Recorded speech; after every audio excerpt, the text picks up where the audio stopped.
Welcome in. It is day 121, and you're speaking with the Meeples Champion. And today we're going to be jumping into one of the foundations, one of the absolute pillars of the board game community. This is a game that is an entry-level game. It's the game that really jumps from those old school type games back in the 80s and the 90s into the games of today. It's the game that began that transition of getting slightly away from rolling by making the rolling of a die be different in a game.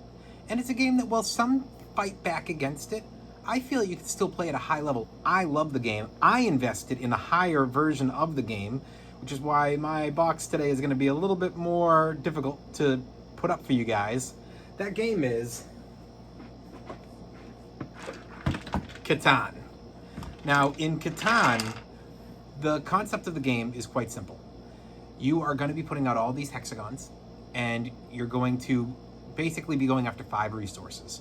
You have your sheep, you have your wheat, you have your stone, you have your bricks, and you've got your trees.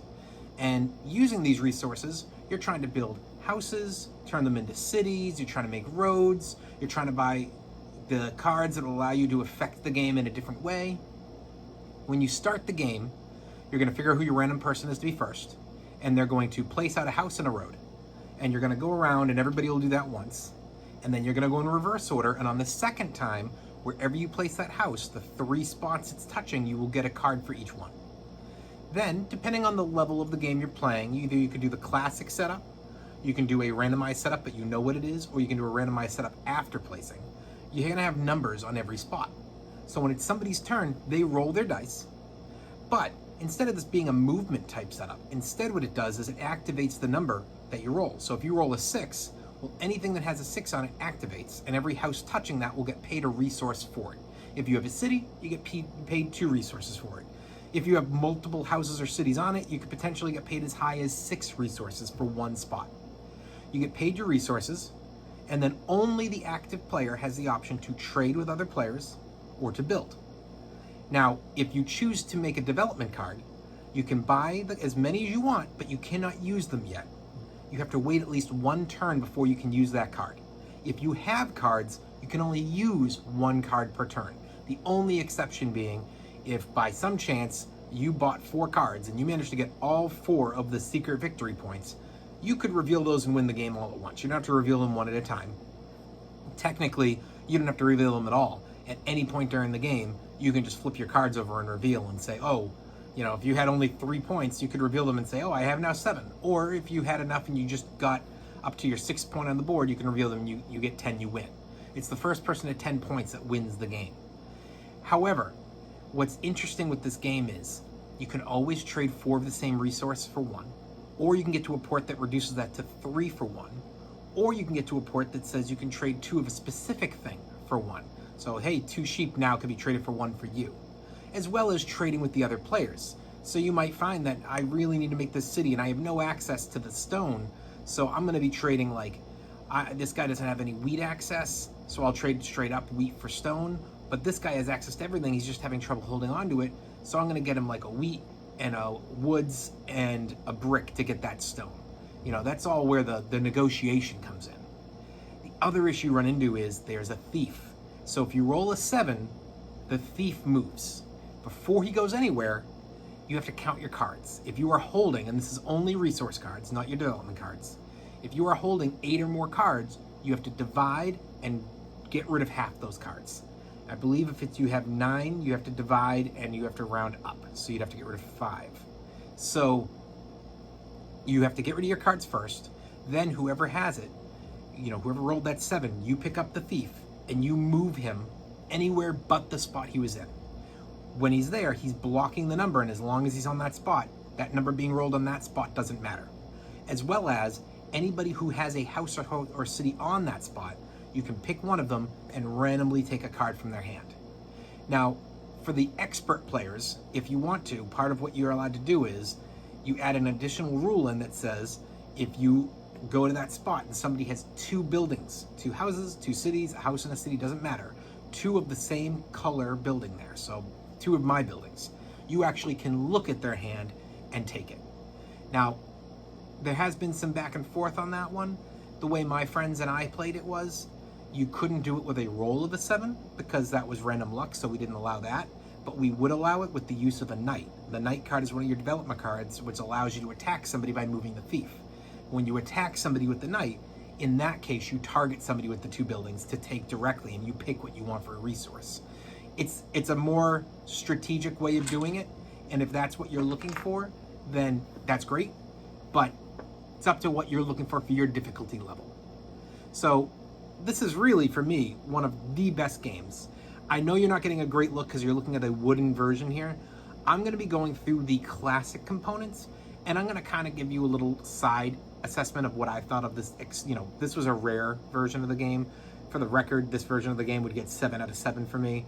It was absolutely top tier across the board, but this is not available anymore, and this was an extremely rare copy out there, so I'm not judging your base Catan off of this. We're going to judge it based off the box. So let's jump into our 7 categories and see where we would land on this game today.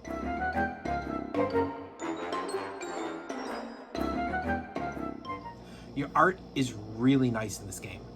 The box really sells the feel of not only the island and the water barrier and all that, but the art of it being like, it's not goofy, but it's not totally serious. It's a nice, fun art that invites adult and kid alike. The cards do the same, the cardboard pieces that make up your board, and to me, it's really nice. Thumbs up.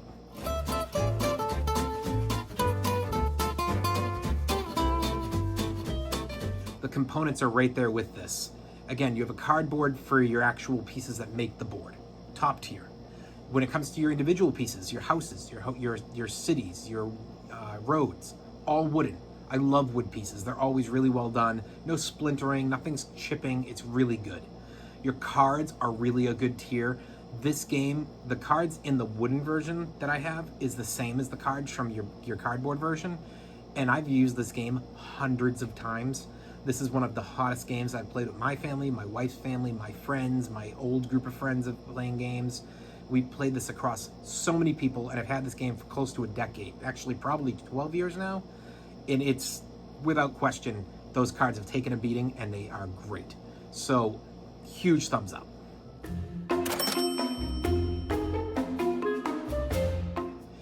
The price on your base game, it is usually in that range of about 50 to 60.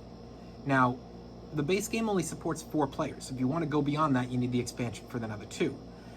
I find for 4-player that price is a little steep. It always annoys me when you need to go spend $60 potentially on a game, and then they tell you like, oh, here's this like $20 or $30 expansion to make it go to 6, and there's nothing extra in the game. They didn't give you extra rule sets. They didn't realize like, oh, well, the game was broken, so here's like all this stuff that's gonna fix it. They didn't add a new component. They didn't upgrade you. They just basically left it out of the base box. So that really means that if you want a game that can play the 6, which is how I play it. When I play, we play this game at 5 or 6 player usually. In order to do that, I really have to drop 80 or 90.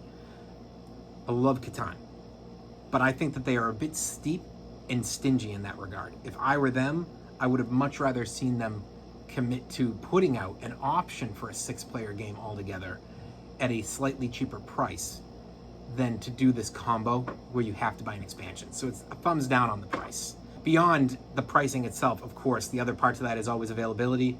This is everywhere. You will find Catan everywhere. Every board game store, every Barnes & Noble, every Target, even in Walmart, it's out there everywhere. You'll find it in random places you never would have thought you'd find it. It's probably the most popular and highest sold game on the planet.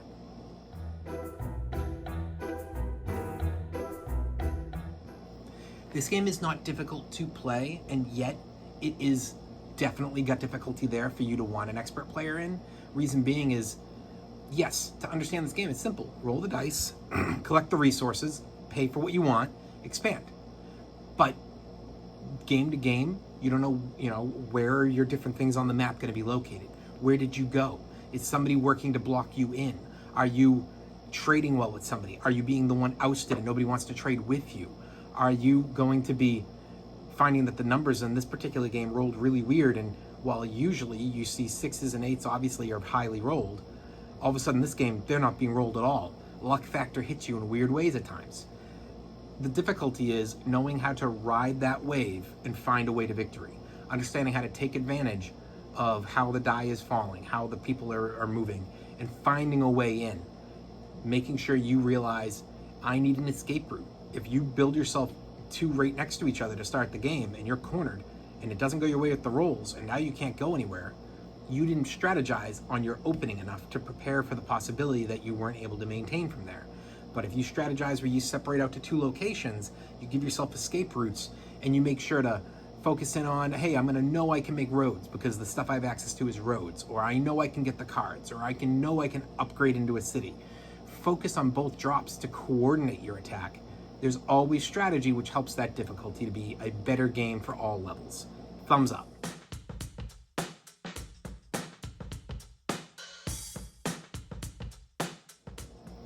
Replayability, I mean, this game is one that can play in like an hour. I've played this game 2 or 3 games in a row. I have played this game every night for a week. Whenever we have our vacations with my wife's family, this is the game that usually in a 2-week span, we've played it at least 7 or 8 times. It's extremely replayable.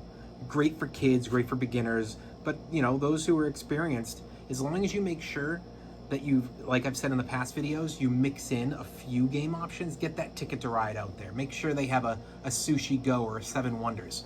Mix enough options in so you yourself are not forced to have to play that exact game every time, every night.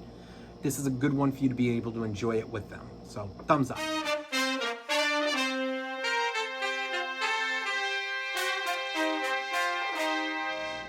Keys to victory, I already said it. How are you prepping for your battle? Are you going to make sure you're split out so that you have options, or are you going to go all in on one location on the board because you want to get that longest road, so you're already starting together? Or you want to make sure that you're capitalizing on the one spot that had a good number for the brick, and you noticed, hey, there's 3 bricks on the road, and that one has a 2, and that one has a 12, and this one has a 6, and I got 2 of the 3 corners on the 6, so I'm going to be exclusively getting the brick. You know, are you going to be focusing in on making cities? Are you going to be focusing in on trying to block people out? Are you focusing on making more towns? Are you trying to get better trade value? There's so many options. None of them are a guaranteed victory or loss in any particular game. It's all up to how the other players are playing, the luck of the die roll, and how you've really put together your mental plan for that game, and how you adapt. Adapting is always huge. So thumbs up.